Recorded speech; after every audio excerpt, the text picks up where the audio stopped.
이게 진짜 중요한 건데 목소리와 말투는 그 사람의 이미지를 결정합니다. 근데 마음이 대변되는 행위이다 보니까 대표적으로 만만하게 보는 목소리의 특징이 약간 말을 해요.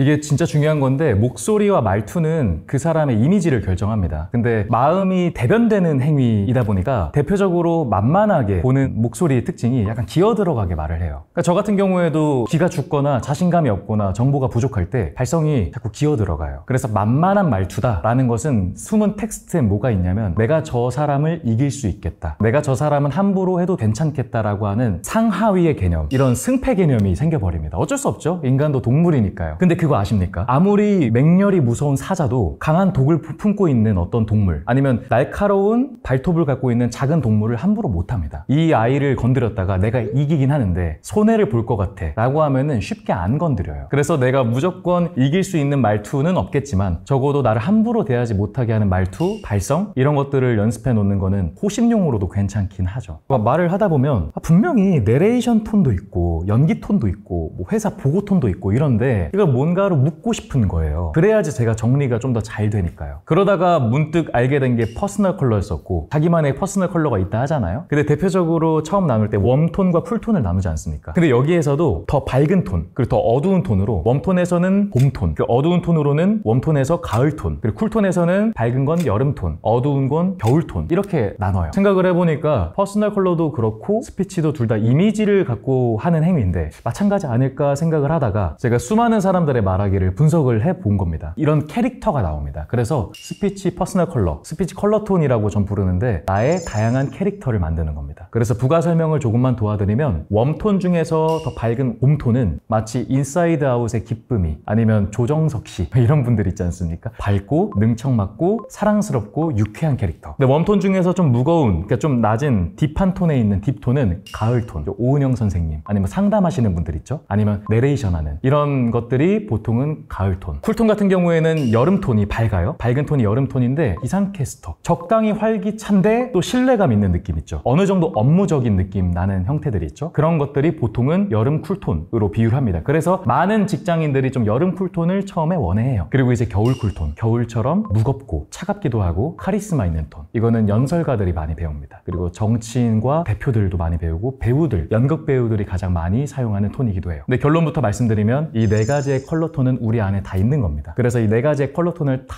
배워놔서 상황에 맞게 적재적소에 쓰는 것이 제가 생각하는 최고의 스피치입니다.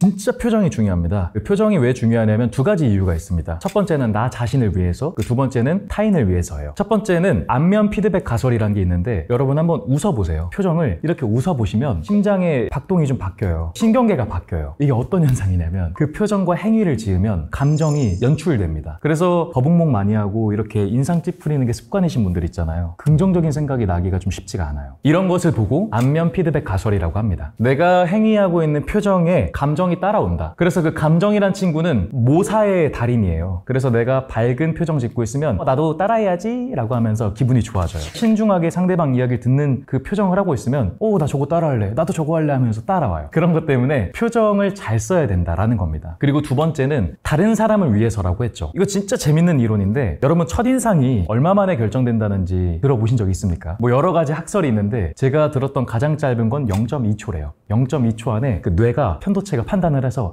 저거 좋은 사람, 나 피해야 되는 사람, 이렇게 한다는 거예요. 근데 그 판단을 하는 가장 첫 번째의 그 채점 포인트가 표정이에요. 시각적 이미지. 시각적 이미지가 55%입니다. 그리고 목소리가 40% 정도, 38%예요. 말의 내용이 7%밖에 안 됩니다. 이걸 메러비안 법칙이라고 해요. 하나만 더 재밌는 이론을 설명하면은 보통 면접을 봤을 때도 2분 안에 결정된다고 합니다. 재밌죠? 폴 왈렌이라는 교수가 어떤 조사를 해봤어요. 어떤 사람이 첫인상이 결정됐는데 그 사람의 그 첫 이미지를 바꾸려면 나 그렇게 원래 나쁜 사람 아니에요를 납득시키려면 200배의 정보량이 있어야 된대요. 그러니까 처음에 표정을 생기 있게 괜찮게 호감 있게 지으면 200배 빠른 길로 가는 거예요. 그리고 표정을 방긋 하고 있으면 기분이 좋아져야 상대방한테도 그게 감정 전이 효과가 일어나요. 그래서 표정은 정말 중요합니다. 여러분 배우들 보면 목소리도 참 멋있고 참 괜찮다 이런 생각 하지 않습니까? 근데 배우들의 공통점이 있습니다. 뭐냐면 발성은 쿨톤처럼 단단하게 내는데 표정은 웜톤처럼 따뜻하고 생기 있게 해요. 그래서 이 오묘한 특별한 조화가 일어났을 때 사람이 매우 좋아합니다. 첫 번째 예시로 한번 조승우 씨를 봐볼까요? 여러분의 기억 속에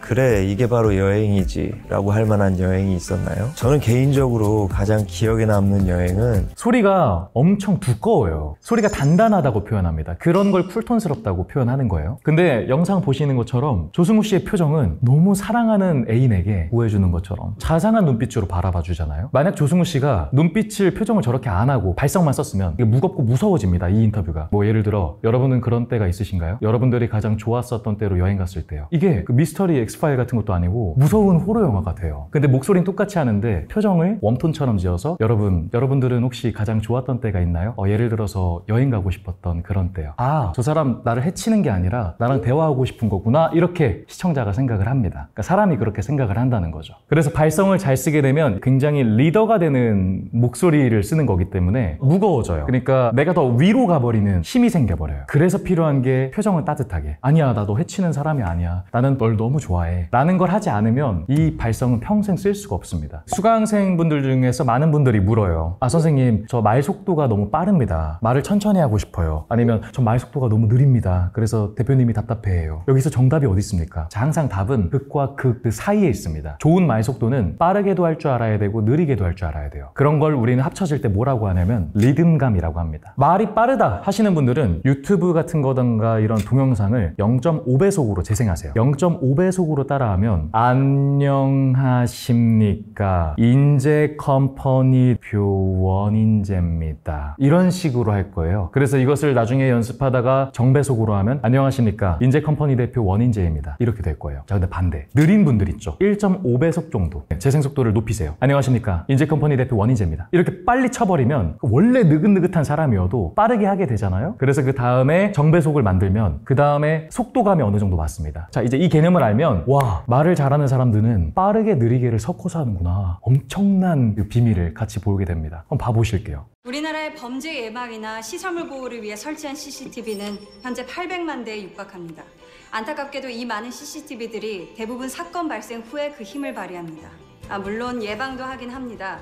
사람의 눈으로 24시간 수십 개로 쪼개진 CCTV를 감시하면서 말이죠. 사람의 눈으로 24시간 수십 개로 쪼개진 CCTV를 감시하면서 말이죠. 끊는 구간도 있고 시설물 보호를 위해 설치한 CCTV는 현재 800만 대에 육박합니다. 안타깝게도 바로 이어서 하기도 하고 이런 리듬감을 듣다 보면 사람이 반응하게 됩니다. 왜냐면 음악적이기 때문에. 말을 듣고 싶어 하는 게 아니라 일단 음악을 듣고 싶어 합니다. 이거는 배우들 수준만 할 수 있는 어려운 수준이지만 한번 같이 들어보죠. 리듬감과 감략을 잘 들어보세요. 홍인방의 말이 맞아. 사대부들이라는 것들은 주도권을 빼앗길까 무서워 서로 의심하고 견제하고 질투하고 이기려 하는 그런 족속들일지 모른다. 어떤 생각을 해내신 겁니까? 나도 그랬어. 유배 내내 이대로 잊혀질까 늘 초조하고 불안했지. 백성을 위한다는 놈이 그 자리에서 할 일을 찾으면 될 것을 왜 그리 초조하고 불안했겠느냐. 우리 사대부들이란 그런 족속들이야. 근데 맹자는 그런 족속들에게 나라를 맡겼어. 왜 그랬을까? 맹자는 모르셨던 걸까? 아니, 맹자는 그걸 알기에 인을 강조한 것이다. 허나 난 입만으로 못 믿겠다. 이런 걸 보면 우리가 뭐라 하냐? 야, 연기 진짜 잘한다. 근데 연기 잘한다의 그 안으로 들어가면 음악같이 말한다. 야, 저 사람 패턴 진짜 다양하다. 저 같은 전문가는 그걸 읽어내는 사람인 거예요. 그래서 일반 스피치 수강생들을 보고 패턴을 읽어내는 겁니다. 이 사람이 지금 몇 개의 패턴을 가지고 있을까? 그리고 여기서 추가하면 좋을 패턴이 뭘까? 근데 김명민 씨 거 보면은 지금 어떻게 했습니까? 이걸 우리 사대부들이란 그런 족속들이야. 그런 맹자는 그런 족속들에게 나라를 맡겼어. 왜 그랬을까? 맹자는 모르셨던 걸까? 아니, 맹자는 그걸 알기에 인을 강조한 거야. 이렇게 안 했죠. 계속 왔다 갔다. 우리 사대부들이란 그런 족속들이야. 근데 맹자는 그런 족속들에게 나라를 맡겼어. 왜 그랬을까? 맹자는 모르셨던 걸까? 아니, 맹자는 그걸 알기에 인을 강조한 것이다. 왔다 갔다 하잖아요. 이게 보이시는 순간 스피치는 다른 세상으로 넘어갑니다. 와, 말이 음악이구나 를 알게 되는 순간 그 시크릿이 풀려요. 판도라의 상자가 열리는 거랑 비슷하죠. 이렇게나 중요한 게 말하기의 속도입니다. 그래서 속도와 강약이라고 하는 거를 다시 한번 말합니다. 느린 분들은 빠르게 연습하십시오. 빠른 분들은 느리게 연습하십시오. 어디 선상에서 본인만의 말하기에 속도가 있을 겁니다. 그럼 적절한 속도가 됐을 때 내 말하기에 말 꼬이는 게 좀 줄어들 거예요. 인간은 정적을 두려워한다. 근데 역으로 생각하면 이렇게 됩니다. 인간은 정적을 활용하는 사람에게 카리스마를 느낀다. 그래서 신입사원들이 대부분 말하는 특징이 말을 속사포처럼 쏟아내듯이 합니다. 근데 여유 있는 사람은 왜 이렇게 더 기다려요? 마치 사자가 그냥 초원에서 쳐다보는 거랑 가젤은 어떻게든 도망가야 돼 이러면서 움직이는 거랑 비슷한 느낌인 거죠. 그래서 우리한테도 그 동물적 본성 내성이 있기 때문에 말을 하다가 끊을 줄 아는 사람을 보면은 기싸움에서 저 사람 기가 되게 세다, 함부로 대하면 안 되겠다 라고 하는 뉘앙스를 받게 돼요. 그걸 제일 잘하는 직업이 배우예요. 그래서 저희가 배우들의 말하기를 듣다 보면 자꾸 집중이 됩니다. 그 베네딕트 컴퍼비치라고 하는 닥터 스트레인지 연기했었던 사람 있죠. 이 사람이 제가 보기엔 이런 분야에서 탑이라고 생각하거든요. 말에 정적을 뒀을 때 어떤 현상이 있는지, 어떤 힘이 있는지 한번 같이 봐보죠. Don't. 이렇게 쉬면 그 다음에 무슨 말을 할까 집중하게 돼요. Learn to say fuck you to the world every once in a while. You have every right to. Just stop thinking. 말을 쉬고 나면은 그 다음 말에 집중하게 돼요. 근데 말이란 건 그렇습니다. 음악은 계속 이렇게 쉬면 또 패턴이 돼요. 지루해요. 그래서 이 사람의 전략을 잘 보시면 쉬었다 쉬었다 쉬었다 그러면 안 쉬고 고속도로 한번 밟아줍니다. Hurting. Hoping for some easy way out. Struggling, grasping, confusing, itching, scratching, mumbling, bumbling, grumbling, humbling, stumbling. 이런 식으로 사람의 마음을 움직이는 기술 중에 하나가 정적입니다. 이 다음에 도대체 무슨 말이 이어질까? 라고 하는 상대방들의 추리 본능, 추적 본능, 문제를 풀고 싶어 하고자 하는 욕망, 그거를 주셔야 돼요. 그러면 말이 훨씬 더 힘이 실려서 말하고 있는 저희의 눈빛을 보는 게 달라질 겁니다.